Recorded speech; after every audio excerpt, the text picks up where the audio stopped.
Morning. Morning. So, the first thing on the agenda item is going to be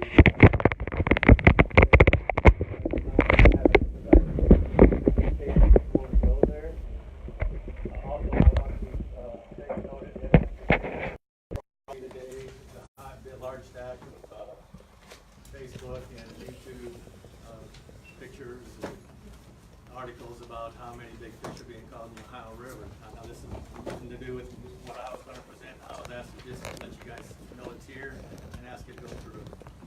So just want to make sure everybody understood that. This catfish issue, this tournament fish issue, really has been festering since even before my time here. It really came to a head back in about 2012 when we had our first meeting where we tried to get some of the trophy guys together, some of the commercial fishermen, to find out if there was a way that we could find some common ground in the event that our data showed or didn't show specific indicators that where the catfish population was, especially the trophy catfish.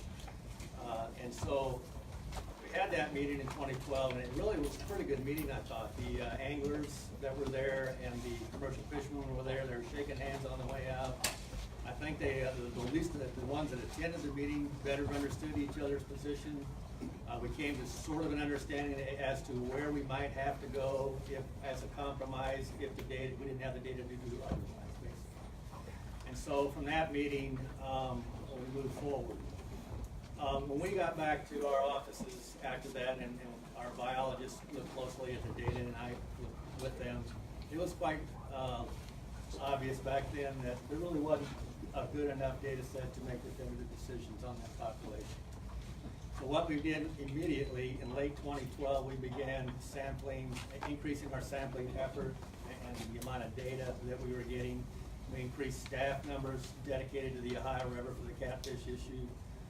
Again, increased the intensity of the sampling effort, and we reached out to Southern Illinois University in Indiana to help us with our sampling in order to get a data set that we could have confidence in that was describing that population at least the best we could with the kind of sampling methods that we had.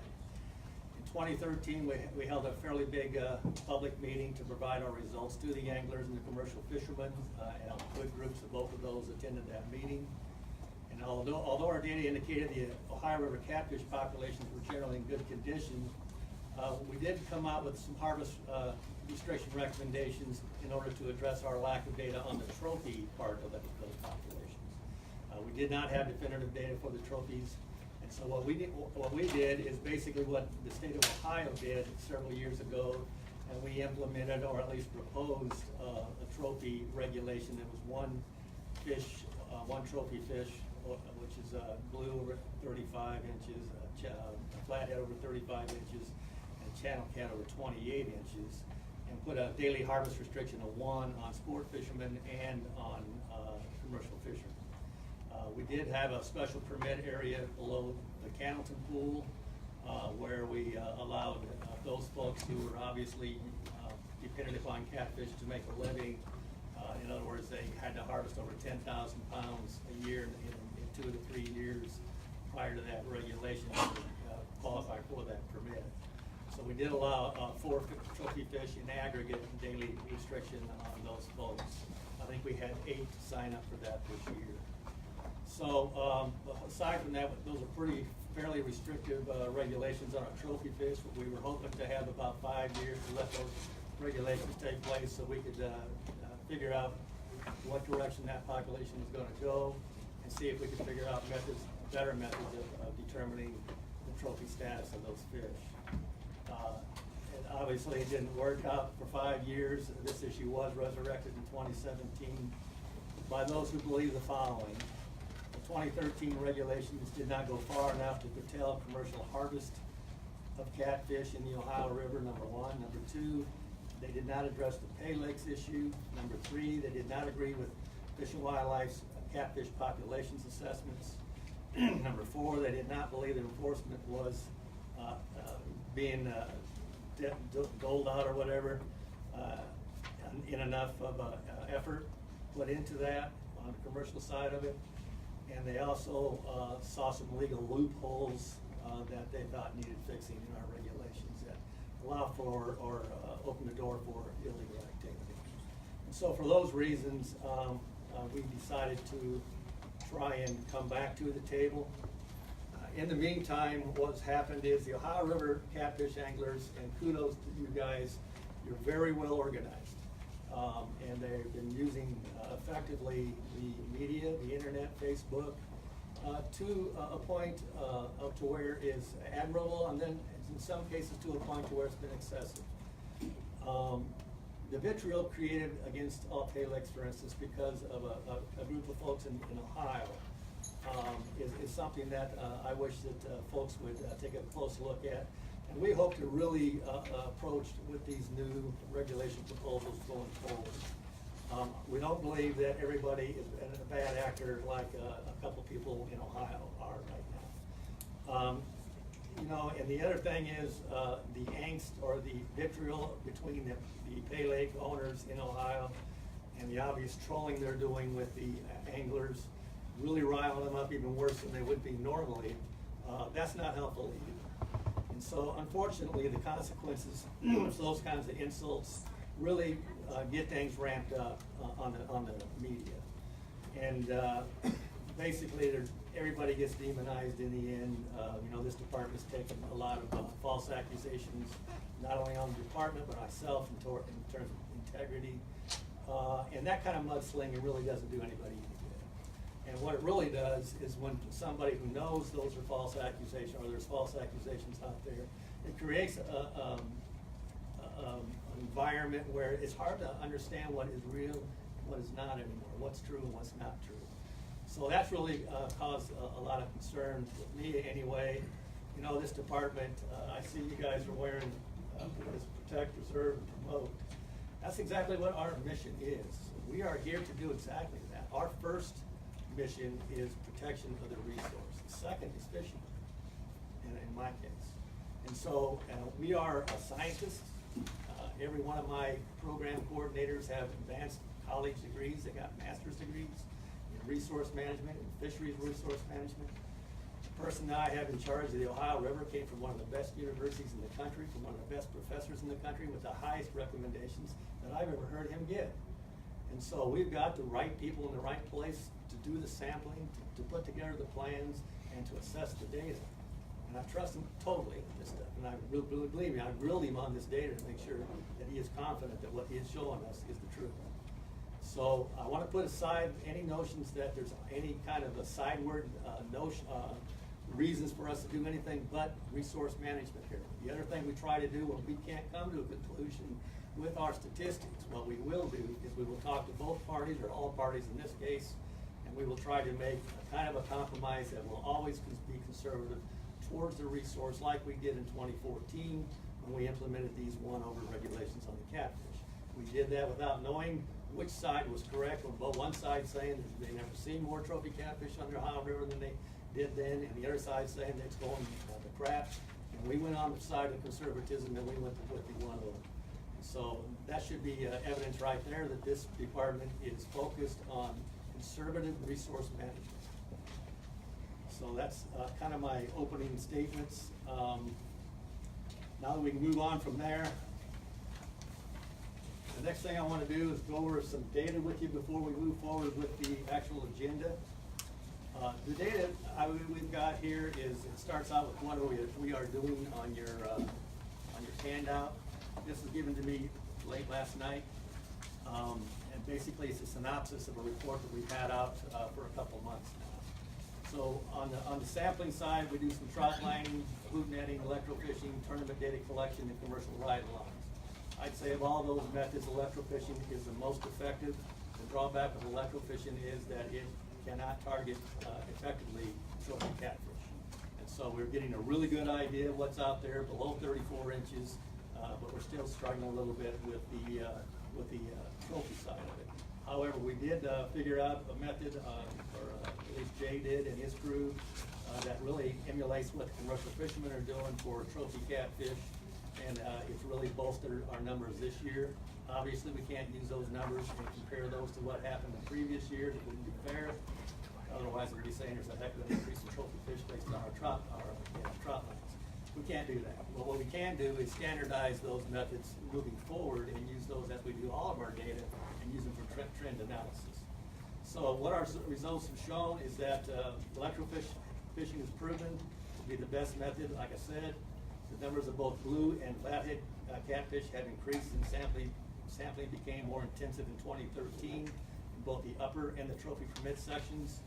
Catch rates of trophy-sized blue cats and flatheads have remained fairly consistent, and again, we wouldn't have the methods to really effectively assess that. In 2018, catch per unit effort of blue catfish 20 to 30 inches increased to threefold. Now, if this holds, then these regulations or restrictions are doing exactly what we hoped they would, number one, in that more and more fish are approaching that trophy size, and they're going to have a better opportunity to survive into larger life to become bigger and bigger. So we'll see how that works out. We're keeping a close eye on that. We are not decreasing our sampling effort in the field in terms of electrofishing, trot lining, or hoop netting. We are considering reducing tournament data collection and commercial rides for reasons that basically the tournament data collection, because of the way the tournaments are set up, there's kind of a limited amount of fish they can bring in anyway, and it's not real informative, so we'll rely on the tournament directors more to give us that information, unless we decide to do a mark recapture study. I'm still weighing the options on that. We tried one of those in a river system for shovel nose years ago, and those things move so much that you never get any returns. I know catfish can move among pools, and so we're going to kind of look at movement data and determine whether or not an actual mark and recapture method would work in these pools. So we'll see how that goes. So it says tournament catch rates have been very consistent in all years of data collection for the species. Commercial ride-alongs, which have been admittedly very low, have shown fairly consistent catch rates, and blue and flathead catfish with not alarming decreases, but no notable increases. Again, those numbers in sizes on the commercial ride-alongs are not where I'd like to see it, and I would not put a lot of credence in that statement. Department hoop netting continues to yield excellent catches in size structure of channel catfish. Trot line catch per unit effort blue catfish has been fairly inconsistent, and I told you about there's a new issue now, a new method going to be incorporated moving forward, and basically it holds a lot of problems to be becoming more, when we make it more standardized for future results. With the old methods of catch rates were similar to the West Virginia's trot lining catch per unit effort in 2017. For those that don't know, West Virginia has been stocking blue cats in their pools for about 15 years now. So our age and growth, I'm not going to go through a lot of this other than look at the mortalities.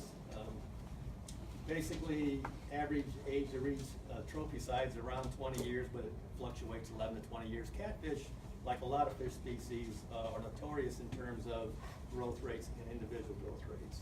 And so you're going to get some fish that get on a fish diet early and really take off, and you're going to get some that just seem to just kind of never really grow very well at all. So the ranges on how many years it takes to reach trophy size are really dependent upon individual growth rates and opportunities. But what is really important is the total annual mortality ranges. 17 to 18.9% in the pools is not high mortality for total mortality. 15 to 18% for flatheads. 20 to 27%, 28% for channel catfish. All of those are within reasonable expectations of a healthy population. In bold below, you got for all species, age structure, growth, and mortality. They fall within the ranges of other highly touted and productive catfish fisheries throughout the southeastern United States. On the next pages, basically put some quick and easy graphs to look at. And it's not hard to see our electrofishing for blue catfish in the upper left of the next page. We've got a nice trend going since 2016, upward trend in catch per efforts, both with overall in the pools, and when we divide it by the upper pools that don't have that trophy permit, which is Cannleton and above, and below Cannleton, you can see there's an upward trend as well in those different areas. To me, that looks pretty good. It looks like things are going in a direction which we would hope they would go. The tournament stuff is fairly flat, and again, part of that is the reason is the way they're running the tournaments. I know some people don't like to put a lot of credence in our harvest data. but it's something that we've been doing for years and years and years. And interestingly, we are showing a little bit of an increase from 2015 to 2016 and 17 on harvest, commercial harvest. So overall, that data looks fine to us in terms of general population health. When you look at the flathead catfish stuff on the next page, a similar looking graph from 2016 up, you're starting to see better increases in overall electrofishing catch per unit effort there for all the different areas. Similarly, the tournaments are pretty flat, and the commercial harvest actually has kind of gone down since 2014, making a mild increase through 2017. Ron, why do you think that, since the electrofishing graph seems to be on a rise, but the numbers for harvest under flathead have dropped during those 3 years when population levels seem to be growing? One of the really bad drawbacks about using fishing data of any kind is if you don't standardize the conditions in which you're out. Basically, this isn't catch per day type of thing. That might be a better indicator of what's going on. When you don't use that kind of data because of the conditions of the river, just like right now, if you're a commercial fisherman, you're having a hard time getting on the river. So the number of days you can actually get out and fish will affect your total harvest for any one year. What this is interesting though is that you'll see how it goes up and down since 2004. Again, indicative. You see a big drop in 2007. That's indicative of conditions, water conditions. You get the same kind of issues with tournament fishing on the weekends, in any type of fishing. I don't care what it's catfish or whatever, but anybody that fishes tournaments or in general understands that the weather and water conditions have a lot to do with success. So. Flathead is being pretty much a live bait here. Would you think there would be any correlation between the population of Asian carp being much more available from them as a food source and the amount that you catch versus you see the population rise and you catch down, and yet they have this new food source readily available when they catch a lot of bait? So do you think there would be any correlation between the two? And actually, that's a good question, Kenny, Commissioner. What we see in the reservoirs in Kentucky and Barkley, for instance, which when you look at the densities in those reservoirs as opposed to what the density of Asian carp in Louisville down, is that the bass movements and behaviors change considerably. The fish are still there, but the fishermen don't catch them as well. Those that haven't adapted to the changes in the bass's methods of getting food and actually taking advantage of the Asian carp. So that really does have an effect. If you have something like a species like that comes in, it can definitely affect two things. It can affect the amount of forage they have that they're used to going after. It can also affect how they go after the forage that is available to them. So one of the things that fishermen have to do is adapt to those kind of new nuances. And when you see a rise in population, that usually means the conditions are favorable for that species. Right. That's my point.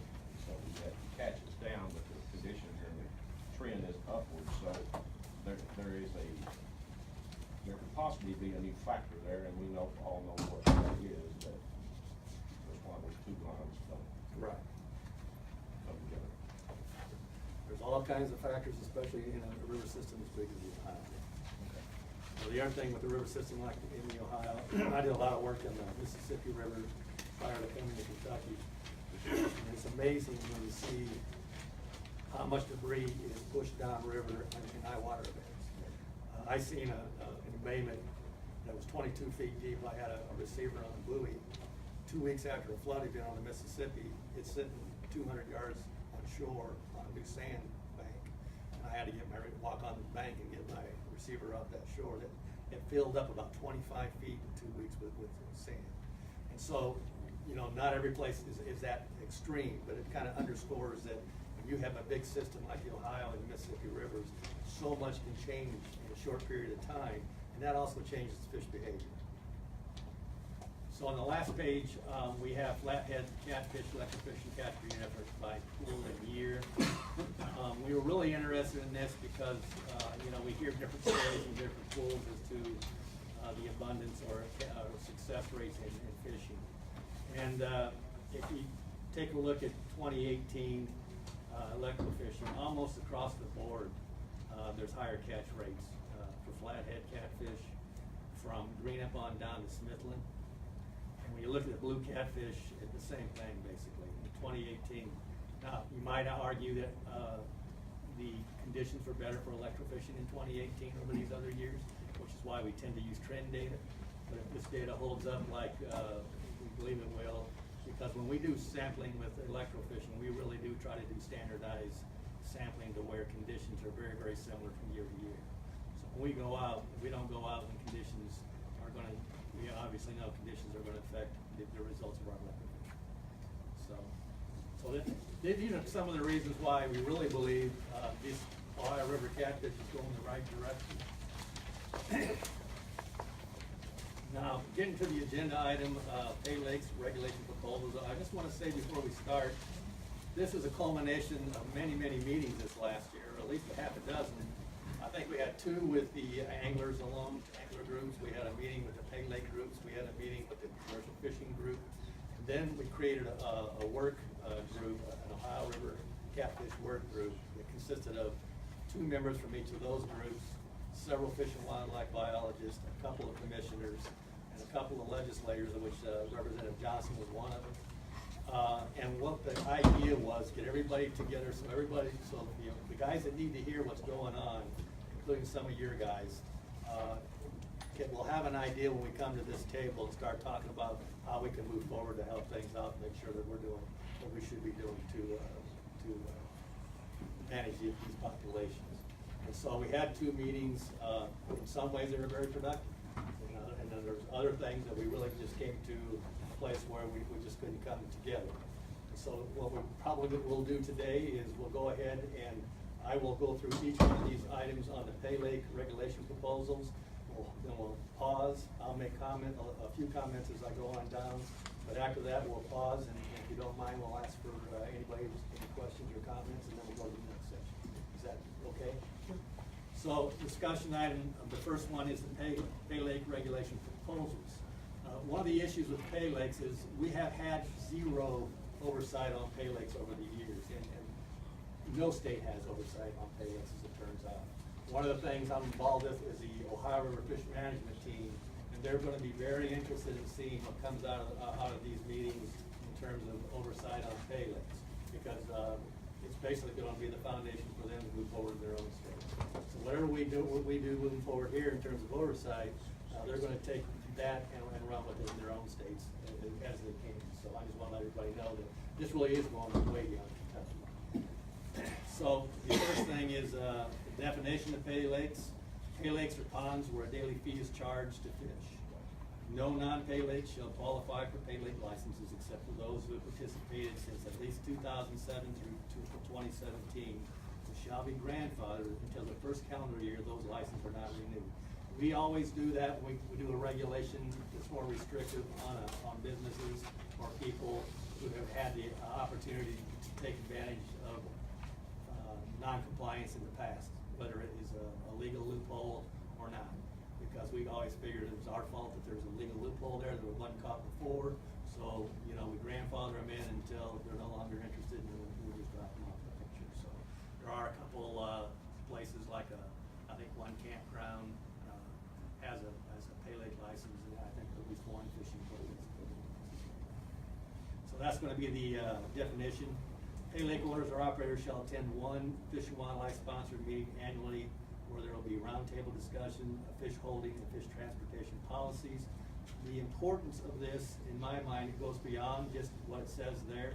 It also will afford us the opportunity to sit down with the Paylakes and talk about issues that they're having beyond just these kind of things. It'll keep us engaged with the Paylakes to a level to where we can have good discourse and figure out if there are issues, what are they, and what can we do to resolve those issues. If we have bad actors, anything close to what's going on in Ohio, I can guarantee you there will be retribution for something like that. That's one of the reasons we're having these oversights.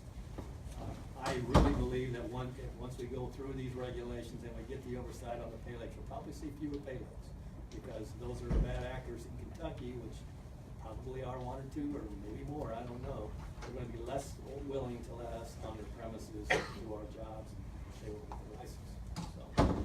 Paylakes shall be required to have clearly visible signage of catfish origin and any associated consumption warnings. Most of them say they're already doing that. Paylakes that receive fish from, only private hatcheries. Now, we're gonna have a bit of a tiered, license fee structure, and the reason for that is we believe that, well, number one, we don't have a lot of funding to put another, person or two in the field to do oversight on paylakes. That wasn't in any of our budgets, it's never been there, so we have to create a revenue source for those positions. And we're gonna be doing it through an increase in paylake licenses. On private hatcheries, it's going from 150 to 250. We haven't had an increase in paylake license fees, I don't think ever. So we're talking about decades and decades. So we're gonna go from 150 to 250, that's for the first 2 acres, plus $50 for each additional acre.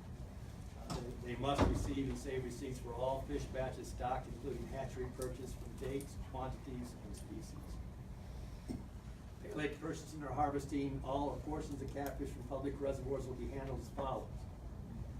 We're recommending a license fee of $600 a year for the first 2 acres, $50 for every additional. We want to limit the number of paylakes offering trophy catfish catch and release to 35, which is probably a little more than that right now, based on the license numbers and some of the surveys that we've been able to go over. They will be grandfathered in until we get down to that 35. Then it'll be first come, first served. The people that had a paylake the year before will automatically be able to get the paylake. There will be a date when they have to have their license requested, so that after that date, that slot can be open. But that will be made very clear in regulations and by letters. And the next page. They must receive and save receipts for all fish batches and trophy catfish stock, including name of fisherman or driver that they purchased it from, origin of the catfish, dates they purchased, quantities they purchased, and the species they purchased that they stocked. One of the other suggestions was must report disposition of trophy catfish removed, whether they're angler harvested or just mortality from whatever. Number 5 is limited stocking of trophy catfish to 750 pounds per, that should say, per pond 3 times a year.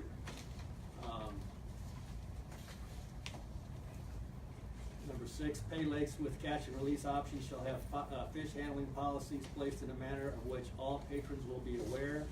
The policy should include at least the following information: proper handling techniques, no holding by gills, for instance. Fish release should be handled with a net. A lot of the things that some of these paylakes that I heard from at these meetings are already doing, but maybe not everybody. So let's get everybody on the same page on the handling techniques and stuff, the hooks and whatnot.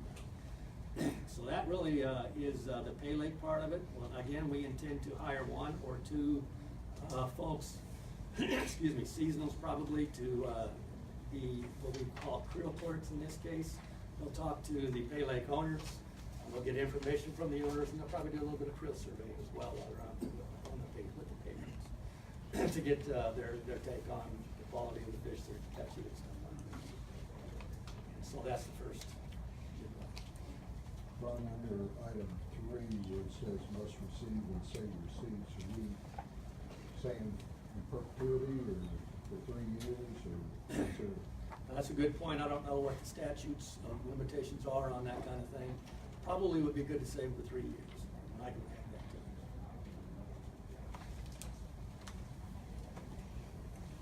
Well, Mike, you want to comment on paylakes? I guess we would limit the conversation to paylakes this time. Right. So if anyone would like to make a comment about paylakes, if you would, as you make comments, if you please state your name and the organization you're with and where you're from. My name is Brian Broughton. I represent Crazy Cats Paylake out of Knox County, Kentucky. During our last meeting, Ron, I thought that we agreed on 750 pounds per surface acre of trophy catfish. I wanted to get your take on that. Okay, I think you might be right on that. Yeah. I'll go back to the notes, but I think you're right. Okay. I'll make that change. All right, that's all I had to say. I agree with everything else. You're, for these proposals here that are Yeah. implemented, and do you represent anyone other than yourself, or you just, or within that group, or? I was actually on the work group. Okay. Yeah, so, but as far as Paylakes are concerned, I agree with everything there. I think, except for the stocking of the trophy fish, I think we misworded that there. But everything sounds great. I think you guys consider all those regulations. I think, the reason they're on board with this is because of the issues in Ohio. And a lot of these guys are much more responsible than these folks in Ohio. And so all Paylakes aren't those Ohio lakes, okay? And this is gonna provide, definitive information that allows us to provide oversight on that too. So. Any other comment about Paylakes? Ron, proceed. Excuse me, one more. Do you want to put these all together? That's up to you folks. You can do it one at a time, or you can. Mr. Chairman, do you want to bundle these together or do them one at a time? Rusty, I think it'd be better if we do them one Very good. at a time. Also move that this be moved to commission. I have a question. Do I need to just stand over there? or Yes, stand you go to the up? mic, please. And I've left for a minute and came back and you were already speaking, so I guess my question is, do you? Pardon me, would you just I'm state your sorry. name, please? Natasha Collins. I am with the local, state, and federal government. I do seafood inspections for Kentucky. And so I've seen a decline since I've started, 2001, 2002 with commercial fishermen. With FDA, we have shut down, I'd say 20 out of 22 of my personal seafood commercial fishermen. Do you think that has also something to do with the decrease? Not in the Paylakes, but what we were speaking about prior to this. Commercial fishing Commercial yourself. fishing. You know, we are seeing a decrease. I had our guys run the numbers on the commercial fishermen since 2000, and we were seeing a steady decrease in the number of commercial fishermen on the Ohio River. It's down to like 72 over 600. And those are probably all people that are even, a seafood HACCP with the FDA Right. I mean, necessarily. You're just not talking about necessarily. A fishery lot of those folks government. would just sell to folks that you use. Right, right. And then I guess, what is the controversy that I'm seeing here and here? Is it based upon people not wanting, or we're doing too much fishing? I think there's just or- differences of opinion on the Okay. effects of commercial fishing. Okay. And I'd be glad to talk to you afterwards. Okay. And then we can, you'll probably figure that out for this. Well, this is my first meeting, but this is something I regulate, and all I see is a decline, along with environmental factors. Our waters are different. We don't have a spring, we don't have a fall, we have seasons of things, and those are all, those aren't like they were 5 years ago, 10 Sure. years ago, 15 years ago, with differences in our climate, so. I'll But, tell you what, okay. let's get together after the meeting, and Okay. I'll kind of try to tell you what we're thinking. Okay, thank you, sir. Commissioner Knott has made a motion to move discussion item 3 on the full commission. Can I interrupt you guys for 1 second? I just wanted to say something about the Paylake issue before we move on. Would you state your name, please? Ricky Izell, I'm from Louisville, and I just wanted to make everyone aware that they can't take these fish home, so they go back. And 750 pounds 3 times a year per lake for fish that should not die seems like a lot to me. Per acre, Yeah. I mean, they can't take these fish home. So unless they're dying, that's a lot of fish that would just fill up in that lake. Do we want me to comment or just hold on? Please. So the argument against what you're saying is that if they take that fish legally, they're either going to sell it to a Paylake or they're going to sell it to someone who's going to make a meat out of it. I'd rather It's not see it go- ate. It's not going well. That's your. At least it doesn't, it's not wasted. All I'm saying is that it's not going to get put back in the river regardless. I got you. But your argument is mistaken, but it's, we understand that you're against trophy Paylake fishing. Yes. So, thank you. Ron, got a rebuttal. Sure. Just to clarify something for you, sir, is, going down to 750 pounds 3 times per year, really decreases the number, especially in the state of Ohio, compared to what a lot of lakes are stocking now. So What he's trying to tell you is the fish you're stocking, Excuse me. is dying. Right. My name's John Baker. I appreciate it. Well, I'm just We're saying not- what he's trying to tell you. excuse me for a second. I want you guys to give your comments to the commission. We're the ones that know. Debate between yourselves is unproductive, and we've already kind of done that. So, we want to hear things, and we'll do it one at a time, no problem. But focus on us. That will be a good show. So I'm letting you guys know is, we have lakes that are in Kentucky that's stocked up to 35,000 pounds in a season, and I know that from personal experience. Being a Paylake fisherman and a Paylake owner. So just to clarify things, this regulation really, really takes down the amount of fish that go into Paylake that are trophy size. Thank you. Thank you. Commissioner Knott made a motion, second. I'll I'd like to second the motion. make a comment, please. Yes, sir. Your name, please? Donnie Ellison, from London, Kentucky. I represent Paylake, the Buck Branch Paylake, and I'm also a commercial fisherman. Now, Paylakes offer an opportunity for people that can't afford boats, disability, young people. They offer a chance for them to catch a trophy fish. And other times, they wouldn't have that chance. So, where some of them die, they die in the wild. And as Ron says, as a commercial fisherman, if I couldn't sell mine to a Paylake for somebody to have the opportunity to catch a trophy, I'm gonna clean it and sell to me. That's about all I got to say on that. I got something to say. Name's Ray Broadus. I've been fishing the Ohio River for 45 years. My daddy and my grandpa fished that river. The amount of big fish and giants is dwindling. Paylakes are buying way too many. I've been out there and had Paylakers from Ohio approach me on the ramp. Catch any monsters last night? I did, buddy, but I'm not going to sell them to you because you're taking my resources. This is Ohio. It's not just the commercial fishermen or the Paylakes. It's about all of us. They're taking resources away from our grandkids. I got a 2-year-old grandson that probably never know what it feels like to bring in a 90-pound fish. And if we continue to keep going this route, we ain't going to see it, because I've seen the loss in 45 years personally. Years ago, I'd go out and catch 6, 8, 40, 50 pounders a night. Now I'm lucky to go out and catch a 40 pounder, period. And last year, sure, I caught one 90 pounder. Went back to look for him this year, he's gone. A guy 2 weeks ago sold an 88 pounder to a Paylake for $50. And ain't that a shame? You got guys back here from Georgia, Tennessee, Alabama. They're coming in here buying state license to fish for monsters, but yet we ain't got them. We got to go to the Paylakes to get them. Then they put chemicals in the water to make them fish bite more, eat more. You look at them, when you see them on pictures, they done lost half their weight.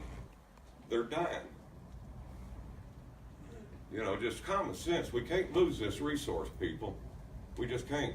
I understand. Thank you, Ray. Any more discussion on the Paylake discussion item that Ron read? We'll stay focused about the Paylake. Yes, sir. John, if you go away from me, County, I just want to redirect what you said as far as someone buys a fish from a Paylake or whether it goes to meat. You said it's, as long as it's legal, it doesn't matter. So you're saying it's okay to waste meat, waste fish? This is my question to you. So what I'm saying is, if the fish is caught illegally by anybody, as long as they sell that fish legally, it's not hurting the resource beyond what the regulations allow. But if this was like bass or crappie and it was dying somewhere, it'd be an issue. Bass or correct? crappie cannot be sold for sport I'm still though. fishing. I answered your question, sir. Okay. Very good. We're gonna move forward. Commissioner Knott made a motion. Second. I'll second. Second by Frank Williams. All those in favor of moving discussion item 3 to the full commission, signify by saying aye. Aye. Ron, number 4. Next discussion item, regulation proposals for catfish tournaments on the Ohio River. Catfish tournaments directors should have and enforce fish handling policies to reduce stress related to catfish mortalities. This is a suggestion, it's not a regulation proposal. Catfish tournament directors shall be required to take online training video concerning best methods for having fish. That is a regulation proposal. The next one, C, says directors of catfish tournaments with at least 50 boats shall be required to use their fishing wildlife tournament website to announce dates and locations of tournaments, the number of boats registered, provide catch data, and report the following data concerning fish caught. That's species, weights of individuals. I think we might have nixed that one, but trophy catfish and total weights of fish caught per individual contestants and fish mortalities. I believe that at the last meeting, we decided that they didn't actually take weights of all the individuals, so total weights would probably be sufficient. And, Usually it's total weight and big fish, is that right, though? Yes. and so, there's a problem with this one, is that if we start, demanding or regulating catfish tournaments, and make them get on our website, we can request bass tournaments right now, crappie tournaments, catfish tournaments, to use our website for the convenience of all, including people who would like to go fish on different bodies of water and would like to know how many tournaments are on that body of water. We have been asking folks to do that for years, but in order to really say the catfish tournaments are required to do this, we really would have to do it across the board. Or we certainly would have to do a survey across the board to figure out if these other tournaments would have heartburn with these kind of regulations. So it's really hard to single out any one type of species for a tournament situation. So what we're gonna do moving forward is we're gonna table this and see how we can move forward to reach out to some of the bass and crappie folks and find out if there's a way we can all get together and decide on making it a requirement to get on the website. We're gonna table item C on. Item C's table. Okay, very good. The next one, D, catfish dead or morbid at weigh-in must be kept by the angler, not by the tournament director, in order to be legal. Any deviation of this must be done with a fisheries biologist present to allow legal disposal of trophy catfish. And really, we already have regulations that account for this, so even though it was in the recommendations, we can kind of check that one off, because we do make accommodations for tournament directors to move fish in order to restock those fish. Catfish tournaments with more than 50 boats must purchase a tournament permit at a cost of $100. That's another one of those regulations where we are looking across the department in terms of permits and fees for tournaments and other permits and fees. We're gonna restructure those fees soon.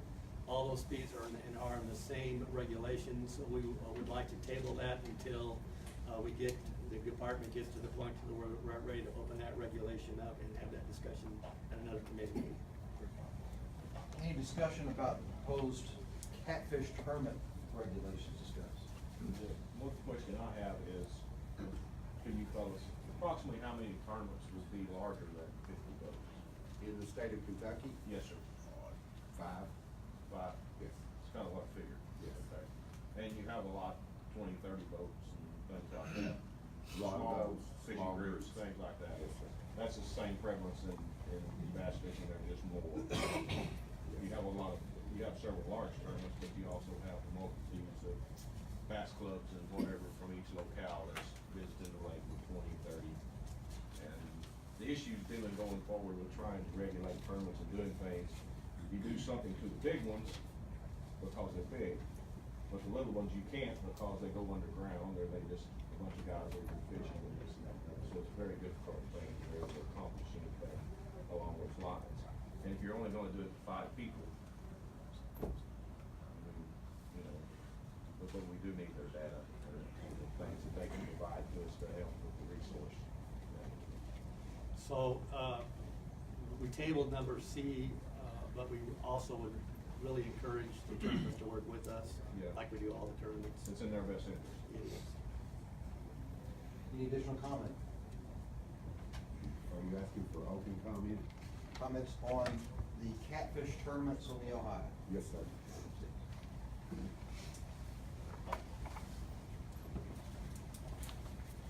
My name is Aaron Wheatley. I am from Owensboro, Kentucky, and I run Monsters on the Ohio, the largest catfishing tournament in the nation. Here are some letters from City Hall, from the Tourism Commission, from the County Judge Executive. My state representative is sitting right here. As you can tell, I'm a little emotional because I see what's happening. I was there in 2012 I was here 5 years ago, and I still see the same things happening on the river. And what is happening now is my tournament is starting to drop for the first time ever. My tournament is not just a catfishing tournament. It is a full community event. We bring in Ducks Unlimited for the kids. We have a kids zone so they can watch the weigh-in. I have touched several children, I know I have, from what we do. I've had the most of respect for the committee from day one, until the Asian carp issue come up. But I don't have enough time to speak about that. Someone else will. I'm here to speak on tournament's behalf. Like I said, Monsters on the Ohio is in its 9th year. Last year was the first year we've ever decreased in numbers. You want to know why we're decreasing in numbers? Because I have been promoting catfishing in the state of Kentucky for 8 years nonstop.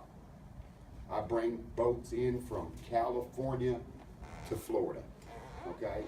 So these guys are coming from all across the country into our waters that we're fishing. And I know what Ron's data says. I've seen it all. I've been through it all. But what Ron's data says and what us, your rod and reel anglers, your sportsmen are seeing is a little bit different. Just for instance, you push the 4/40 down to Canton, which below Canton Pool, which is where Monsters on the Ohio is based out of. The largest catfishing tournament in the country, you push a 4/40 down on our pool. The closest pool for these commercial guys to come to. I fish like religion. I'm out there 100 days a year minimum. My pool has went to crap. No doubt. I don't care what that data says. I fish it 100 days a year. I'm out there. I'm a professional angler. I'm sponsored. I got the best equipment. I got the best boats. You're going to tell me that in 2014, for instance, when this reg was first instated, I caught 37 fish over 50 pounds. 25 of them were caught in Kentucky waters. I have not caught a 50-pound fish in 15 months. What is it? In 2004, I was fishing out of the 1236 John boat with 11-horse Johnson on it and the X137 fish finder.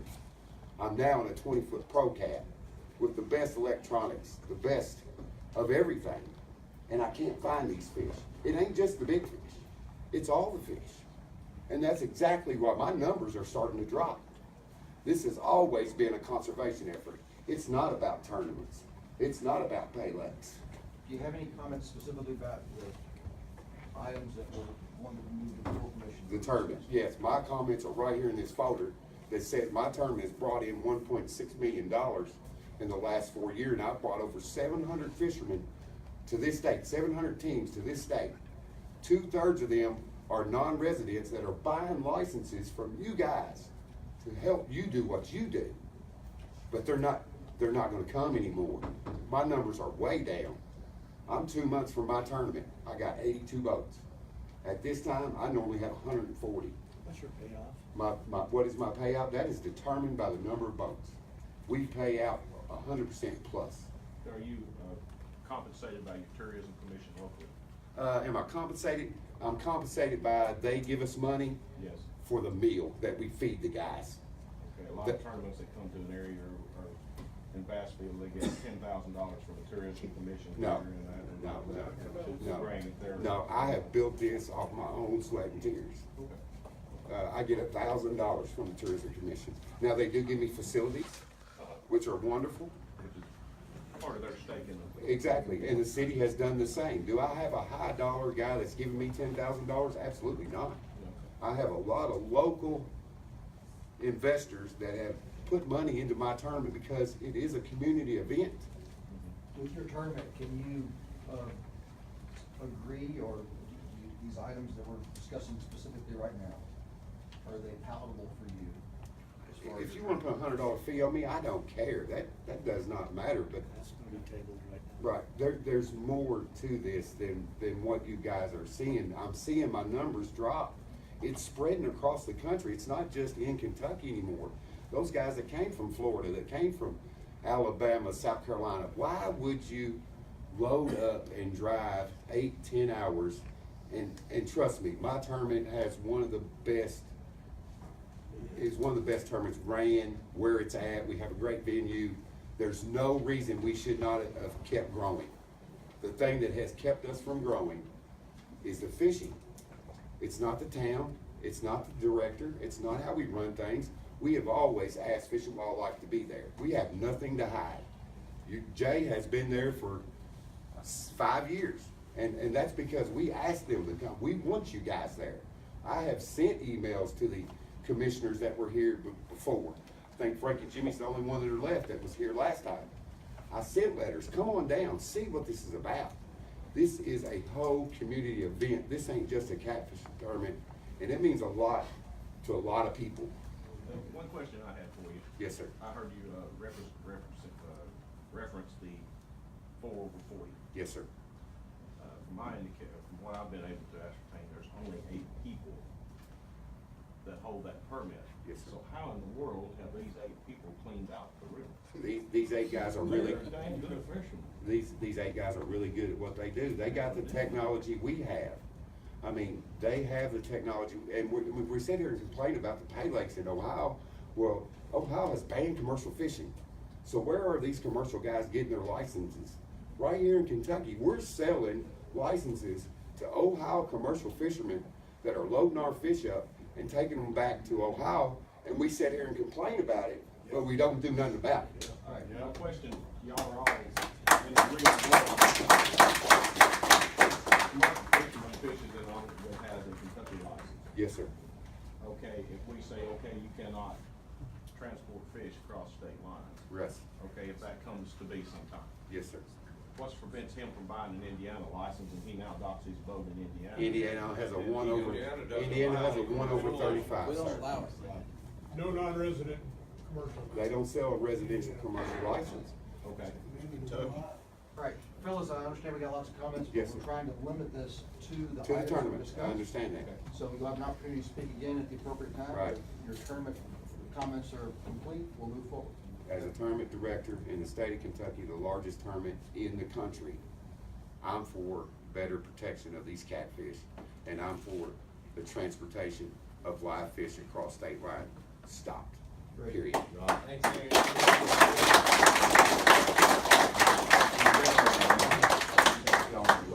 I have a motion to move item 4 onto the full commission? So moved. So moved by Commissioner Williams, is there a second? All those in favor, signify by saying aye. Ron, item 5. Discussion item 5, commercial fishing regulation proposals for Ohio River catfish. Free trophy catfish harvest permit for Cannleton Pool and below remains in effect, except there shall be a maximum of 15 permits issued annually. Right now, in regulation, there could be 50 issued. As we said a little bit earlier, there's 8 actual permittees right now. And so we just kind of just dropped it down to 15, and that's kind of where it's at. All trophy catfish commercially harvested from public resources must be tagged and appropriate information recorded that would allow fish and its origin to be identified. That's really to stop a lot of the illegal activity that could be happening if the commercial fishermen wanted to try to harvest more than 1 fish a day. This way, it also allows us to know when and where a fish was caught, the origin of that fish. Commercial fishermen typically will take fish and put them in a pond or a holding tank for a while to get enough fish to go to market, basically. And this will also be able allow the officers to be able to identify that these fish were where they were taken from, and basically follow that fish through its history. No staging of catfish. All commercial gears must be completely harvested and trophy catfish released as required by regulations. That is in regulation at this moment. Next page, D, commercial fishermen holding catfish for more than 24 hours prior to selling must have a live bait and dealer's license. Basically, that's the same requirement we would have as anybody else who was holding fish, rather than just taking it directly to the market. Maximum of 2 licensed commercial fishermen per commercial fishing boat. We're trying to get folks away from buying their brother, mother, sisters, and kids licenses in order to get around the trophy harvest. Basically, 2 was reached because we do know that commercial fishermen often will fish as a father-son type tandem, brothers tandem, and so we thought that it'd be fair just to leave it at 2. Ohio River Trophy Catfish Commercial Harvest Program. This was in lieu of, this is similar to what we're doing with Asian carp in Kentucky and Barkley. And it's in lieu of a GPS suggestion that commercial fishermen have transponders on all their boats when they're fishing the Ohio River. This is kind of an alternative. This would allow our officers to know when and where people are putting their boats in from, what pool they're fishing. It'll allow the officers time to get to the boat ramp where they usually do most of their checks anyway, and just give them more information as far as following up on checking fishermen out. Oversight's important on every industry, including on commercial fishermen. Okay, let me be clear here. The information he's required to provide is boat ramp? It'll be his name, date, the nets or the other gears that are going to be used to be set and harvested, the Ohio River pool where they're going to be set, and the boat ramp to be used. Boat ramp to be used, okay, but not his location. Not on the river. Not on the river, right, not his location on the river. So there's not a fisherman in here who wants to tell the next guy over the woods and fishing. And not only that, It's a secret anymore. Nothing's a secret, but this guy's not in a submarine, so, you know, he's gonna be easy found out there. and it tends to change when you're on the river with conditions, so it's hard to tell you exactly where you're gonna go. Okay. And that is it for the commercial fishing side. Any comments about the commercial fishing regulations? Yes, sir. Mr. Chairman.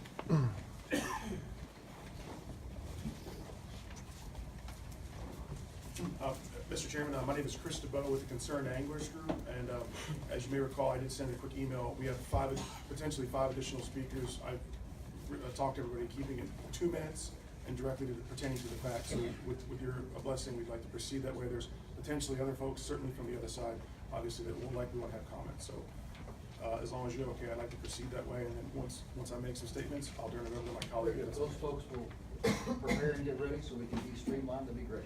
Absolutely, thank you, sir. So again, Chris DeBoe, what I wanted to do was essentially just, I have one slide here. Scott, if you just stand over here. So we're here again because as we talked about the regulations from 2014, is that there's so many loopholes, so that's what's changed. There's a lot of loopholes, so people are exploiting those loopholes. And secondly, demand has increased, what I would say tenfold since that time in terms of the Paylakes. The Paylakes not only in the state, but beyond the state's borders. And the director here has already pointed out that there are Paylake problems beyond this border. What I would like to highlight here is that live fish, trophy and non-trophy, so again, over and under, are being sold for $2 to $5 a pound, okay? When you say that, Yes, sir. are you saying that the person that the commercial fisherman sold the fish to, then the fish market is getting that? In other words, we want to keep all this in the same plane. Yeah, so the end users buying the live fish are gonna pay 2 to 5. Okay, so And that's a then- jump from there's two different sets of data here, because the fishermen that I know get $1 a pound up here and 50 cents or 55 cents for the fish. Yeah, so a lot of the commercial fishermen, and if I'm drafting this correctly, they sell their fish to the fish markets. Correct. And yesterday, we confirmed with Lake City Fish House, they buy across the board right now at 50 cents a pound. What Lake City can do is resell those. Right. This is the market right now for live fish going into Paylakes, $2 to $5 a pound depending on the But size. what Lake City pays the commercial man for that fish is $1, is that not correct? They told us yesterday 50 cents a pound. No, for the trophy fish, they pay $1. Yes, $1, 20 pound and up is $1.25. Yeah. It Okay, probably so- depends on who you're talking. Okay, so it's semantics here, but let's just say it's $1 a pound here, okay? Okay, that's, I wanted, What, you've got a big difference there, and I wanted to just be sure that we're talking apples and apples here. there's dog food processors and there's Asian carp processors, okay? So one of the misnomers is that we are about all tournament fishing and trophy fishing. We're about saving every catfish we can and having good conservation, small fish, large fish. We do not want to destroy the lives of the commercial fishermen by pushing for stronger regulations. We're trying to save catfish, but what we're trying to do is commercial fishing's been around a long time. Historically, the commercial fishermen are working on item 2. When Paylakes became such a big thing, now the commercial fishermen are all going after live fish. The commercial fishermen are never gonna fish for Asian carp at 20 cents a pound as long as this is going on. What we wanna do with some enhanced regulations is redirect the commercial fishing market into things back down here. This demand is astronomical up here. And all of these fish, the majority of these fish are leaving this state. Okay, your resources leaving this state to go into Paylakes beyond its borders. That was point number one, and again, I gotta be short here to finish up. What I wanna make sure is that, look, there's socio, economical, and conservation issues here. You got commercial fishermen over here. We respect what commercial fishermen do. They do serve a purpose, they have careers. Over here, though, we have retail businesses. If Monsters doesn't get better regulations, there's a good chance Monsters on the Ohio goes away, because it's not a viable product. That's $500,000 a year in revenue that comes into Daviess County. The Catfish Conference, which another guy's gonna talk about, huge revenue over here that's coming into the state. So we wanna make sure that this commission is balancing the economic and conservation issues, okay? So I think that we are for a no transportation of live fish across state lines. We are for either that or a possession limit, or this department has the ability to actually issue a tax or a stamp, if you will, to curtail this out-of-state activity, okay? Without that, there are so many loopholes. And again, you know, we talked about people having multiple licenses, multiple peoples in the boat. It is, yes, sir, it is, there's too many loopholes right now for us to close things down unless you take action on some of those other items. So those are my formal remarks. I have Jim Hopper from the Marine Store. He said to say that correct. Let me follow up. Yes, sir. So the main point here was no transportation across state lines? Yes, sir. Yes. Yes, sir. Thank you. I'm Jim Hopper from Sales, Kentucky. Had a couple of economic impact facts that I wanted to know about. Started a boat company in Versailles, Kentucky 6 years ago with 6 boats. We saw a pattern to the catfish community. Is it possible to speak up just Sorry. a microphone? Thank you. Is that better? Get a little closer to the mic. Okay. Anyway, we started with 6 boats 6 years ago. We saw a trend toward catfishing, not commercial, but competitive catfishing. Last year, our boat sales of catfish boats exceeded $7 million. We're selling them all over the country. We're actually the largest CR dealer in the state or in the country after I think it was 18 months. The largest CR dealer in Texas, the largest CR dealer in South Carolina, with no business addresses in that area. We've had people, I had a guy fly in 3 weeks ago from the state, rent a U-Haul, hooked to his new boat, and drove 4 days back home. This thing is just incredible to me, and I wanted the commission to know that it's growing out of control. Here recently, world lightweight champion Terrence Bud Crawford drove from Omaha, Nebraska, after winning a bout, to pick up his new catfish boat. So we thought that was pretty interesting to see how this is spreading. But Kentucky is definitely becoming somewhat of a spotlight with Catfish Conference, which I'm sure Steve's going to talk about. We had no data. I called Steve one day. I said, what do you guys do as a trade show? Well, we don't do anything. So with 62 days total planning, what do we have, 1,700 people in that dealership? Yep. 1,700 people. I don't know where they came from. It was crazy. That lasted 1 year. We've moved to Louisville, where now thousands of people from all over the country attend. It's the #1 trade show. One vendor who basically ran his business out of his garage sold $25,000 worth of rods. Second year at Catfish Conference, he sold out of his rods $60,000 worth of catfish rods sold out in 1 day. So it's continuing to grow, and one thing that just happened the last week or so that it's exciting and terrifying to me at the same time is I lost a good employee. Her and her sister were given a opportunity to get a catfish-specific fishing show on the Pursuit Channel, which was going to expose competitive catfishing to 28 million viewers. I got a call last week that's been scrubbed, and the reason it's been scrubbed is because its parent company, the Discovery Channel, has picked up this TV show for 2019. The state of Kentucky, these 2 girls from Eastern Kentucky will be representing our state catfishing, including catfishing techniques. They're gonna have some of the best catfish anglers as guests on the show. They're promoting the species, conservation, and always to encourage women and young adults to get involved in the sport. So all of a sudden, we went for somewhat in the spotlight to this thing's gone to a whole new level. 92 million households is hard for me to even fathom that's gonna happen. So we've got a very quickly growing sport that's just getting ready to go to a whole new level for 2019. So that's very exciting for the state. Jim, thank you for your time. Thank you. Next. Go ahead. If you're go ahead, please. Just real quick, I'd let you know, I'm Jim Sparks from Owensboro, Kentucky.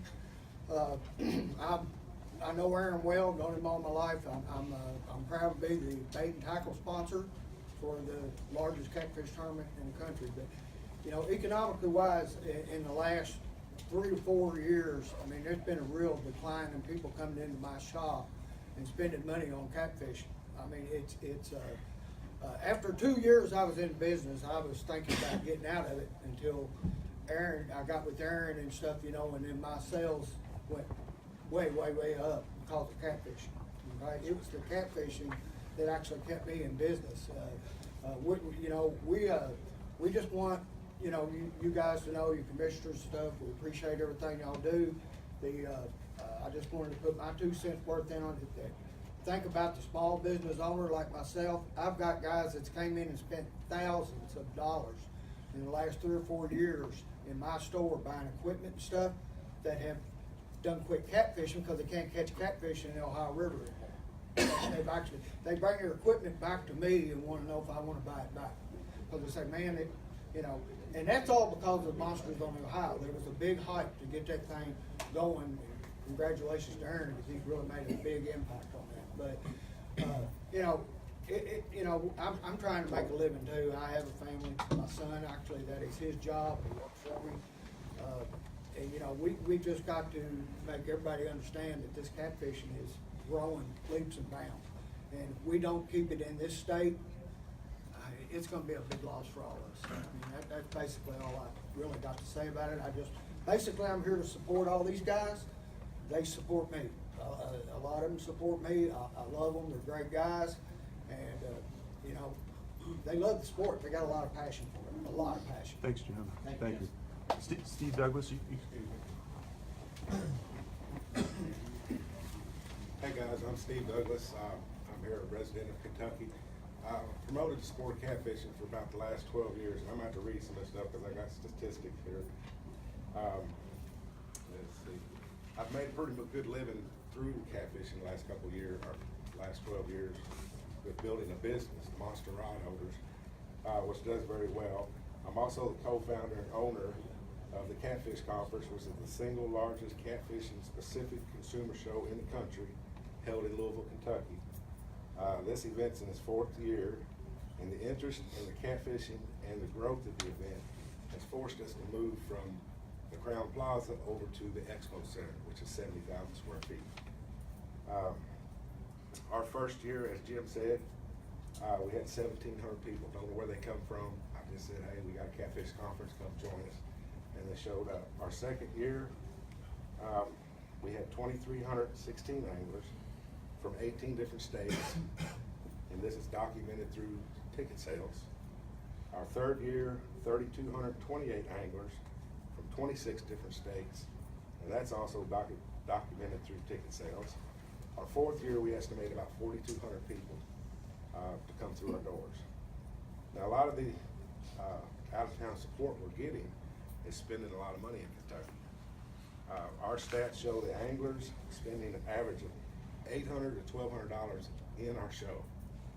And that's taxable dollars, by the way. Plus their food, gas, and lodging for 2 or 3 days at $500 a pop. I'm kind of estimated on that. You guys have spent nights in hotels, so you know what it is. Now, out of those 26 states, we've counted 1,521 families. All of them live out of the town, and they're all spending, let's see, it looks like 1,521 rooms equals $174,915 in room revenue. That's including an estimated $27,000 in city tax and city and state taxes. Now, Please keep in mind, we're trying to hold it down to 2 or 3 minutes. So okay, well, let me get to the point. Our audience is practicing CPR and is driven through conservation. The sport is bigger than what everybody thinks. So here's what I want to say. If the fishing has declined over the last 10 years. I can show that through documentation on my YouTube videos. But I'm kind of forced to move the Catfish Conference if we can't get some kind of better regulations for Kentucky. Thank you, Steve. Thank you. Quick comment. Stand up, please. Yep. Dave Cox, Bellevue, Kentucky. I just think you guys, if we don't start protecting it, we're forcing us to go to other states. You know, we're all driving to Alabama, Tennessee, you know, where there are protected waters, where you can catch the fish. So then that's where we're getting driven to. And most of these tournaments and most of these companies are going to be moving to those areas. That's all I have to say.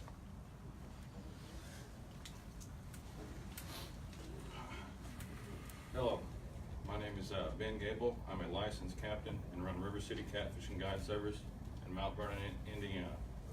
I'm here today to express my concerns on the population of catfish in the Ohio River. In recent years, I have personally seen a reduction of catch rates for catfish on the Ohio River. I live 5 minutes away from the Mount Vernon boat ramp, but fishing has got so bad and so tough on the Ohio River, I have to travel over 2 hours to the lower part of the Ohio River and Mississippi River to reach more productive fishing areas for my clients. All fish that my customers catch are released. I'm almost to the point that I can no longer guide on the Ohio River because of inconsistent fishing. I have to be able to put my customers on fish. That's all there is to it. This summer and last summer has been the worst fishing that I've ever seen in 15 years. Good fishing in areas where I used to catch fish are no longer possible. How can I travel over 2 hours away and can catch catfish with no problem, but I cannot catch catfish consistently in my own hometown? The answer is simple. Our fishery is in trouble due to over-commercial fishing and we need more regulations on catfish placed soon as possible before it's too late, like other fish in North America and across the world. A few examples, for instance, the alligator gar is very rare in Missouri, threatened in Illinois, and endangered in Arkansas, Kentucky, and soon to be in Tennessee due to commercial fishing, loss of backwater habitat, and have led to decline. Currently, the paddlefish have been lost in 4 states in Canada, and half the states within the paddlefish range is listed endangered and greatly threatened due to overharvest of commercial fishing, pollution, and habitat loss. The European sturgeon completely wiped out due to overharvest for caviar, and the Chinese have wiped out the Chinese paddlefish, used to grow up to 21 feet in length, is no longer there. Haven't seen it since 2007. There are many fish species across North America and the world that are highly threatened or vulnerable due to extinction due to commercial fishing. My concern is catfishing is growing more now than ever before. Greater angler pressure and the lack of commercial fishing regulations on catfish have not kept up with our current regulations or the lack thereof. With the ability to be successful with modern electronics, social media, communication that put people on fish faster than ever before, and the amount of fish being commercially harvested or Paylakes have an impact on our fishery. How can the great state of Kentucky sit back and watch a natural resource being depleted?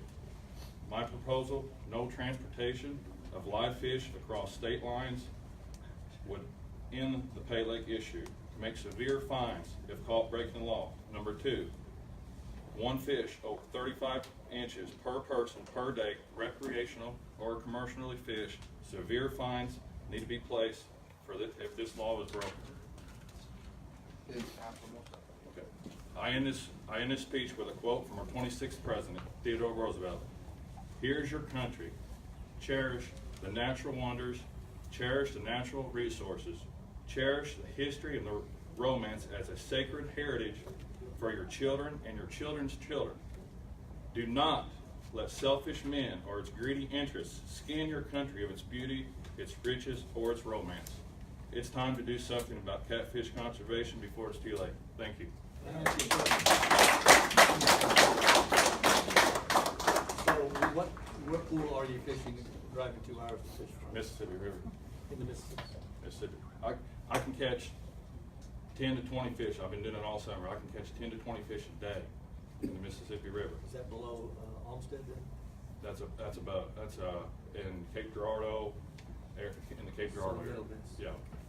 And I can no longer do that. These people behind me can no longer do that. I have to travel that far to catch good fish. And like I said, so we need to do something now. Thank you. Thank you. May I say something right quick, or may I? Come to your point. Can I close it up for our side? Sure. I think Chris asked me to kind of get some closing remarks unless someone else wants to say anything. Scott Kress, I'm a concerned angler from Independence, Kentucky. I was also a member of the work group. So I thank you for your time today. I think really just 3 quick points. The first one to address Ron's, Mr. Brooks' opening comments. This has been going on for many years, and it's evident to me and all of us in this room that we're never going to agree. We're not going to find common ground. I can take his research and I can spin that and I can discuss that. I can look at that and say this says that the river's in bad shape. They've only caught 2 or 3 fish over trophy status in that entire report. I can say the statistically sampling size is so limited that it's irrelevant regardless. So if it would please the full commission, we would like an opportunity, if this is going to come down to science, to sit there and refute, present what we think that report says, coupled with I've got research from Indiana biologists that sort of confirm our suspicions, which basically says the river's in really big trouble. So the truth of the matter is we felt disappointed, and that's why we have animus, that the leadership has not been guided to principle, has not been proposing based on the mission statement of this department, which is to conserve and enhance its fisheries. If you live that statement and you make proposals by that statement and let that guide you, then we wouldn't be here in this room today. The second quick point is that, when we started this a long time ago, we were the squeaky wheel. We were the handful of whiny tournament fishermen. I hope today's representation lets you know that we are a true force, that catfishing is huge. Recreational catfishing in the state of Kentucky, in the Midwest, and in the United States is enormous. The financial impact cannot be undervalued. And although these 100+ people came here today that don't have an opportunity to speak their minds, they took time off work, time away from their families, used their hard-earned money. Some of these people drove over 6 hours just to support and wear this blue t-shirt today. Let that show the full commission that we're not just a handful of whiny tournament anglers. This is a huge deal, and we felt left down by our department at this point. So yes, we are a little bit upset. Scott, if you provide your rebuttal data to either Ron or Deputy Commissioner Waldrop, the commission would then have access to that. Perfect. We will do that in time before you get to the next meeting. I'll work with Chris DeBell. We will draft something that will allow time for more in-depth analysis. And if we can have an amicable discussion, I would glad to have you come in with your data and get Jay to sit down with you so we can figure out where our differences in opinions are. I would be happy to. Again, you get smart, intelligent people. Stats are stats. We can argue this. A great arbiter can argue this either way. But if you look at those reports, you look at the graphs, you look at everything else, the truth of the matter is they didn't catch any trophy fish in all their sampling efforts. How can you possibly make recommendations based on that? So we can get into that detailed level. Really just to close, the third thing, and we are very appreciative to where we've been, where we've come from 2012 forward to what's been in place now. We thought it would do more to preserve the fish, but it has not. The lack of enforcement has been out there. The commercial fishermen are still fishing. We believe, I won't get into our resources, but we believe that the laws are not currently being followed and they didn't curtail the fishing like we expected. So at this point, while we support the proposals that Mr. Brooks has presented to this far, we feel like it's not fair that he be the only one to actually get to mention what should be voted on in the full commission. We strongly suggest and we recommend that we have a no transport of live fish out of the state on the next commission, so at least all of you can up and down vote it, and at least everyone gets their chance heard. It's not fair that he be the only one that determines what gets voted on. Thank you.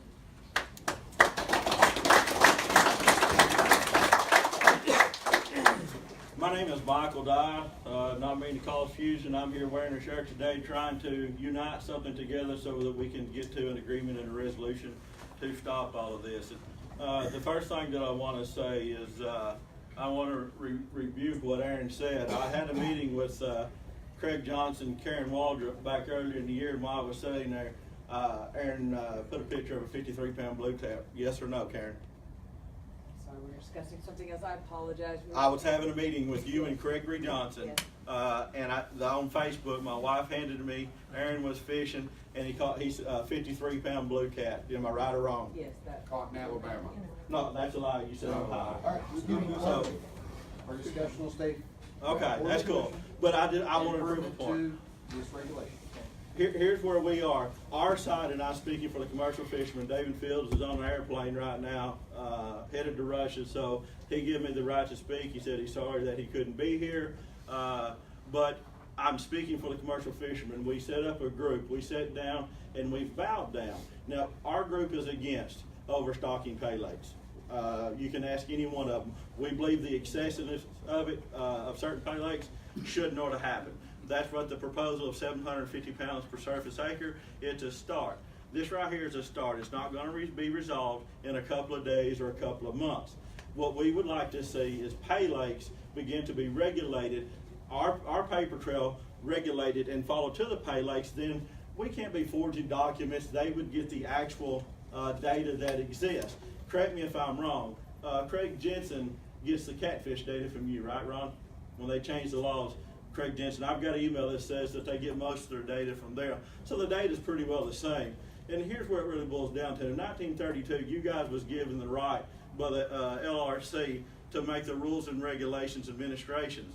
And it says anything other than a biologist is experimental. Ron Brooks is more than a biologist. He's been here, he went through, Southern University for 10 or 11 years.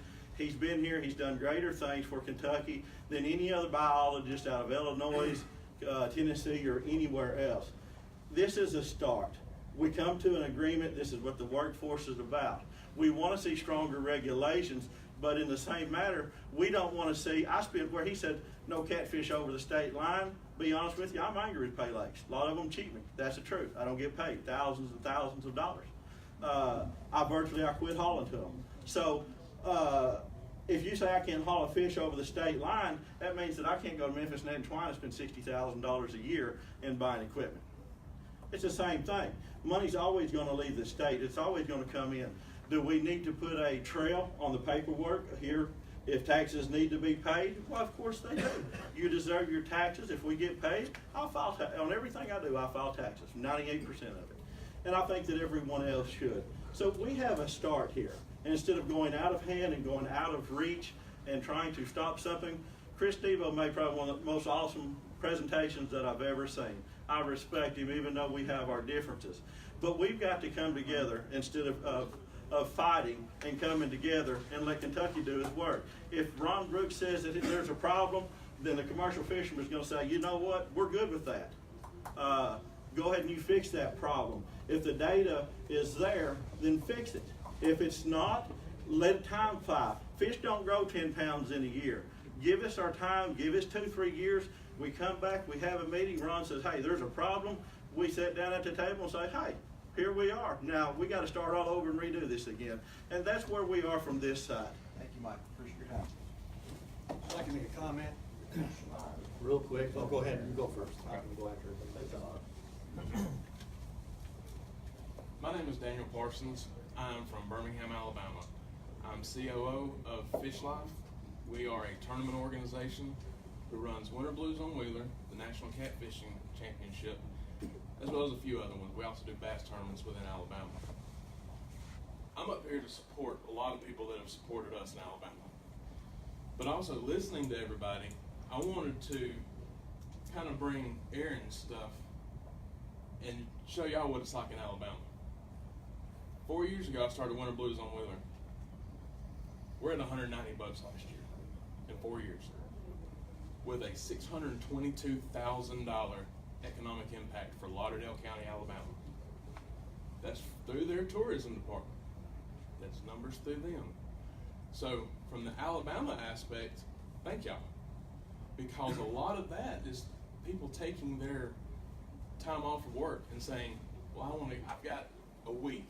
Do I take it in Owensboro? Do I take it in Rogersville, Alabama? Now, what you asked a few speakers ago was how many tournaments over 50 per year? Said 4 or 5. In Alabama right now, on one river, Tennessee River through Alabama, there's 3 different lakes. You have mine, Winter Blues on Wheeler, almost 200 boats. You have the National Catfishing Championship. This is a traveling tournament every year. It was on Lake of the Ozarks last year. It's in Rogersville, Alabama this year. For 2020 and forward, I can't look at the Ohio River because who wants to go to the Ohio River? That's a lot of people's thinking. We have to travel to areas where people want to come. So, bring it to Alabama, bring it to Wheeler, where our state has a no transfer over state lines. Our state has a 1 per person over 34 inches. Commercial or private, either way. So when they come to us, we have a 5 fish weigh in, 2 over 34 and 3 under. It's 2 or 3 people per boat. And we're getting 170 pounds wind. It said 52 pounds. If Aaron, or 53 pounds is what Aaron posted a picture of. That's a cold fish for us. We had, last year, 2017, 2018, we had almost 60 fish weighed in over 30 pounds. Daniel, thank you for your time. Thank you. Good stuff. The only thing I got a question.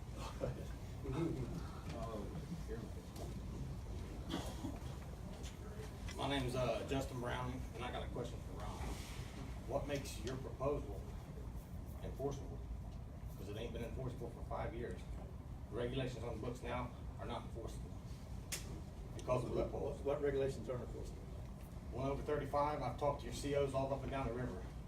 This has come straight out of their mouth, but they're not enforceable. They can, unless they see that commercial fisherman take that fish, run that hoop net, put it in his tank, and it's not, once it gets to the truck and in the truck, it's not enforceable. They cannot bust them. There's no possession limit. They can have as many in that tank as they want.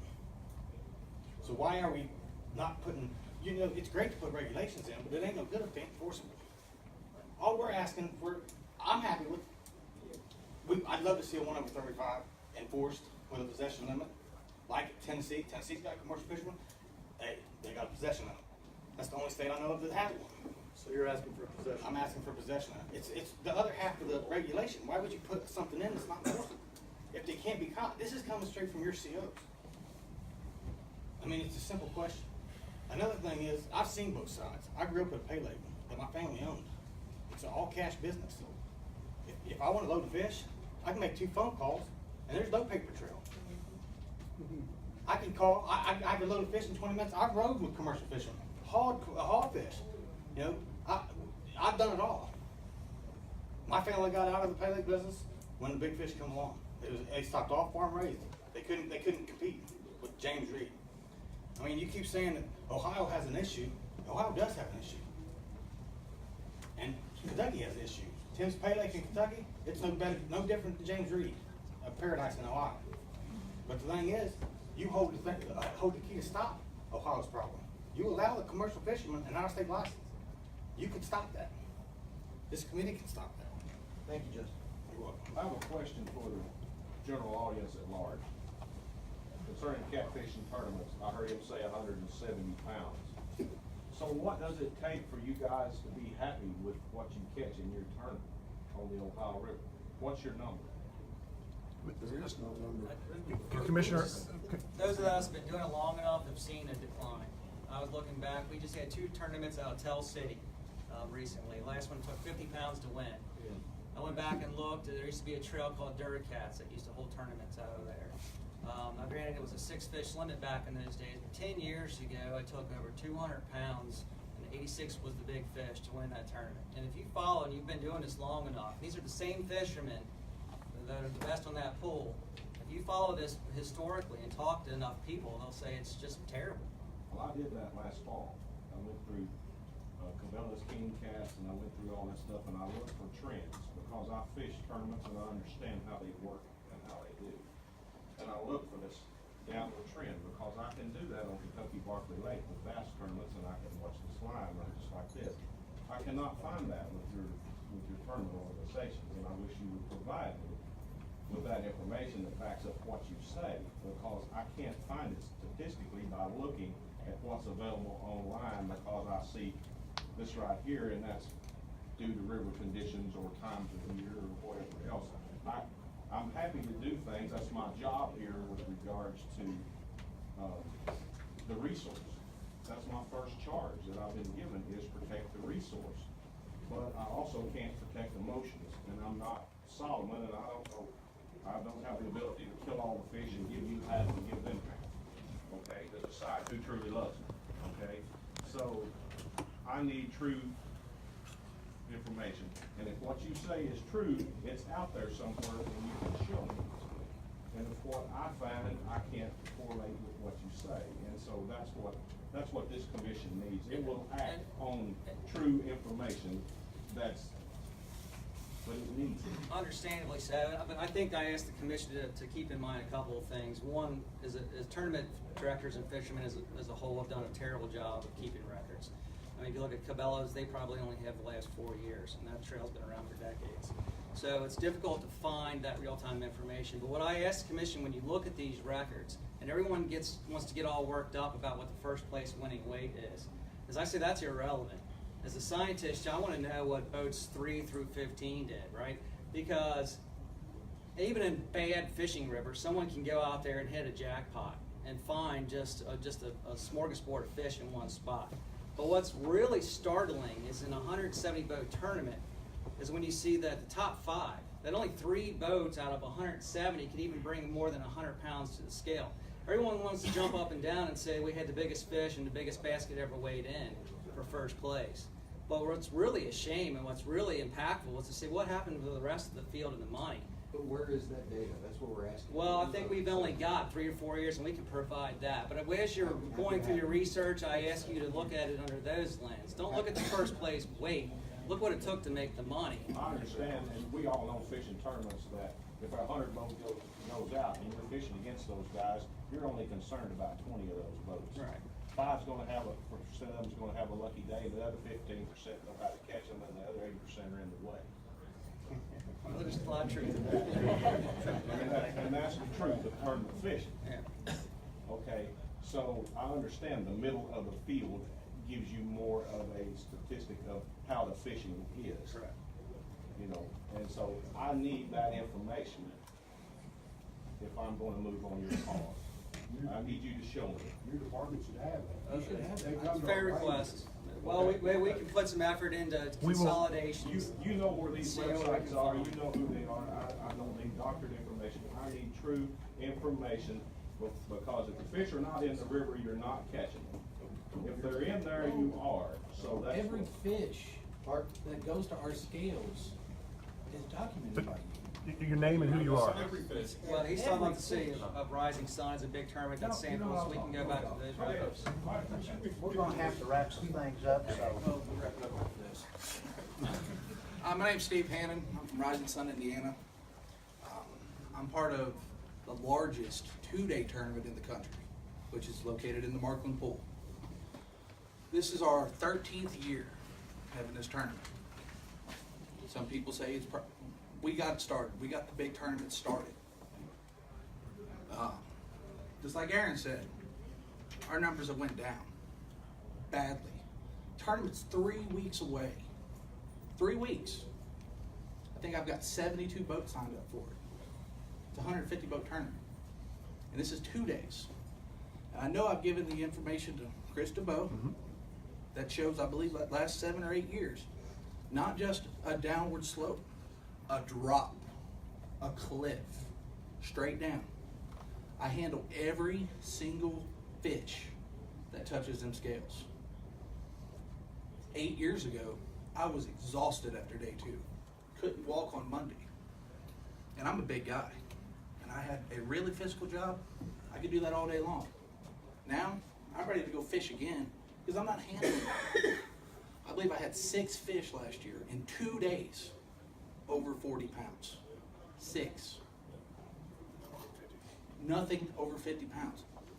3 years ago, big fish out of 157 57 teams. 300 Over 300 people. I believe it was 302. Matter of fact, I think it was 163. I believe at the time it was the biggest on record until Aaron shattered that. 37-pound flathead, one big fish. 37 pounds. You go to Alabama, that's bait. I mean, you're debating on throwing it on a hook, trying to catch another one. Commissioner, we'll follow up with, we'll compile, if it's at your pleasure, the tournament results from Rising Sun. Some of the, and these are all documented. Most of the ones have been weighed by the department staff. Do you guys document river conditions when you're out there as well?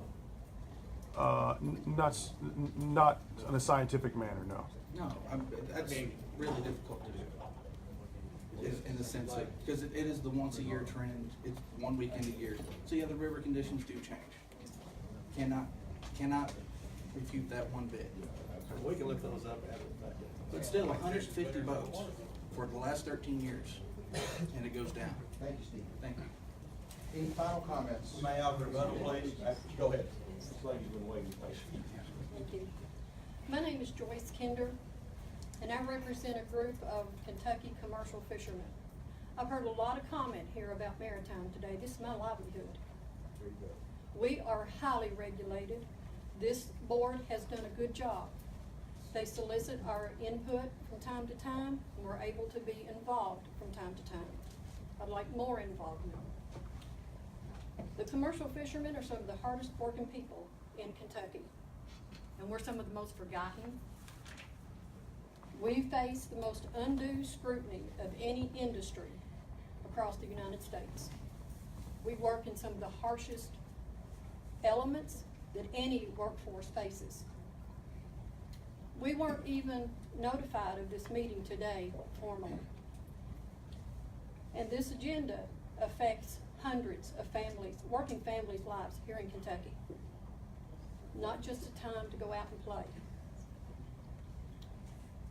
Since we were not notified of this meeting or the agenda or the proposals that were made, I would like to respectfully ask that the agendas that's going to affect our livelihoods be kind of put on hold until we have fair representation and that we can be equally represented at these types of meetings.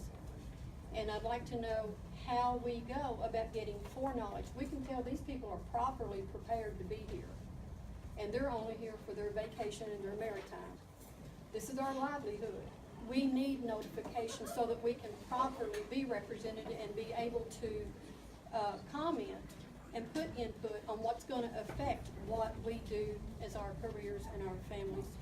This is a committee meeting. Understood. In which we forwarded the full commission, so you have at least 30 days to prepare. Okay. And action will be taken at that time. No action is taken today, other than to forward this to the full commission for consideration. Thank you for that clarification. I want to say one other thing though. The catfish is a rough fish. It's not a sport fish. So that's something I would like to us all remember. But that being said, Ron, thank you very much. Couple comments I'd like to make before we move on. We contact actually people on the Kentucky Fishing Association as part of the work group that we had. We are assuming that the representative of that work group, are you part of that association? No, but I'm interested. Well, this is the man to talk to. Okay. So we contact the association with the understanding that they'll reach out to all the commercial fishermen when we have these kind of events going on. So. Very good. I do look forward to that. And the other comment I want to make is there seems to be a misperception that I'm driving this whole horse. Basically, number one, the reason why you folks are here today to provide your input, you notice we're taking notes, right?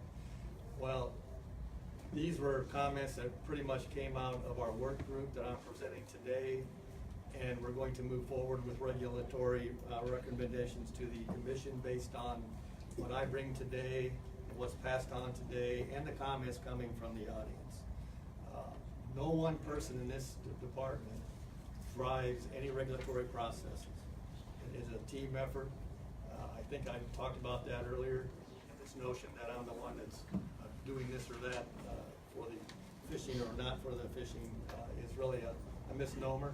It's a department-wide effort. I just want to make that sure. I got you. Again, I enforce stricter regulations on tighten down to control the outcome, the overall outcome of this deal, to get a hand on what's truly going on. But I want to say something. Facts is what proves circumstances. This year, the gentleman, I have no idea, thank you, Caleb. Cabela's had a tournament, posted on their website. Everybody knows Cabela's don't lie, right? They had boats, 36 boats, and they caught 4,000 pounds of fish in 6 hours.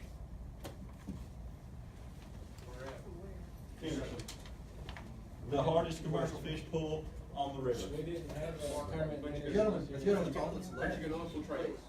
Pass that. All right, my name's Dave Cottrell, and I'm a commercial fisherman.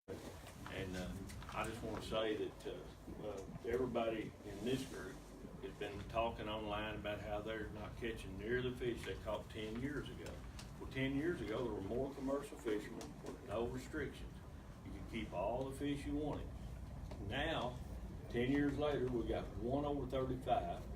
These guys are hiding their pictures. They're not posting them. They pulled them off their sites. I've been watching them for 2 years. I've got hundreds and hundreds of copies. I gave y'all some of them of the fish they're catching. Pictures all over the website of these monster catfish that don't exist anymore. These guys talking about how many rods they're selling. Why are they selling these rods if there's no fish? I wouldn't buy. I mean, I wouldn't go fishing for alligators and buy alligator traps if there's no alligators. So they contradict themselves constantly. The guy that got up and talked about the his guide search, he's on there talking about what a great year it's been. He's got a 69-pounder, but now he's up here telling y'all there's no fish, no fish. But I wanted to tell y'all that the Ohio River on the border is 651 miles long, Kentucky border. There's only a handful of commercial fishermen fishing that, and they want you all to believe that we're decimating the river. As far as those prices go, the $2 a pound for all fish, that's a lie. I sell a lot of channel cats 85 cents a pound. Before this law was passed, all the fish were about $1, $1.25, even a big one. Then we had to pass these laws and the price shot up. The demand's no greater. They've always put big fish in Paylakes. When I was a kid, this Lake 60 right down the road here always had big catfish in it. Advertised it in the paper, it's always been that way. But they want to lead you all to believe that all of a sudden, everybody wants to put big catfish in. And there's a big demand, it's not true. If you guys want to see their pictures, their tournament results, I got copies of all of it. And what they're telling you today is not true. There's plenty of big fish. A lot of these guys are putting their pictures up and then a week later they're yanked off because they don't want you all to see them. That's what the whole game's about. As far as us calling in, okay, as far as calling in, to tell you all where we're at, why not have them call in? Because these are the guys that are cutting our nets, stealing our nets, cutting our tires, messing our trucks up, and we're getting accused of being criminals. I think that's an infringement of our rights to have to call in and say, well, we're going to be here at 2 o'clock. Well, what if it storms? Thank you, David. Thank you. Any additional comments? Is there a motion? Motion to move this to full commission.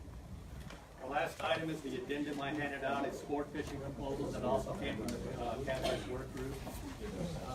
Pardon me, point of order, item 5. Oh, I'm sorry.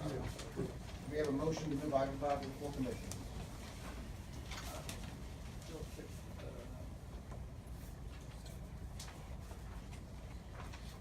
Yes. Motion made by Commissioner Bond, is there a second? Commissioner Williams, all those in favor? Aye. All those in favor?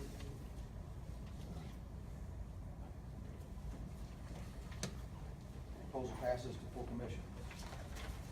Go ahead. All right, the last one is the sport fishing proposals that sort of came out of the committee as well.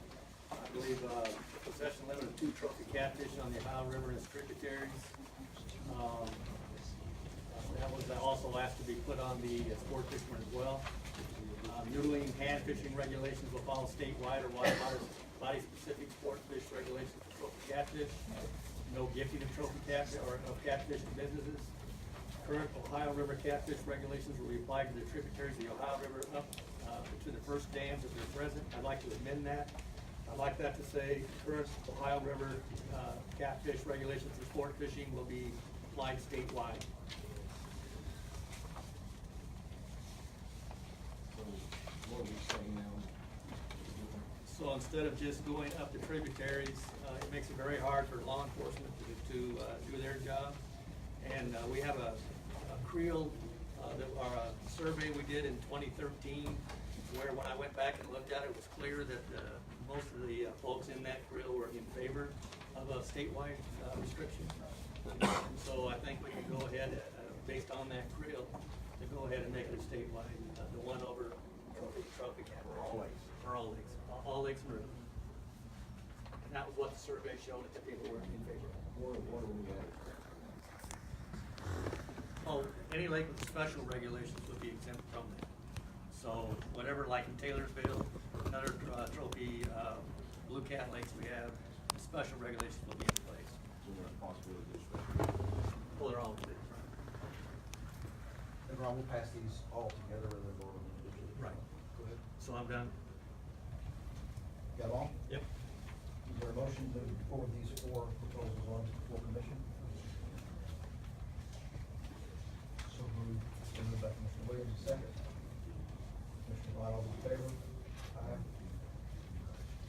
In favor? Commissioner Warner? In favor? Motion passes the full commission, and that should conclude those 3 items. We still have 2 items on the fisheries committee. Do you want to proceed with those, Mr. Chairman, or do you want to break it for 10 minutes and come back? How much time do we need?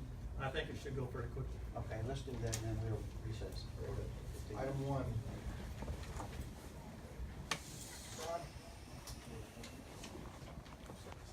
No, access structures on buffer property. Right. So we had a request from a land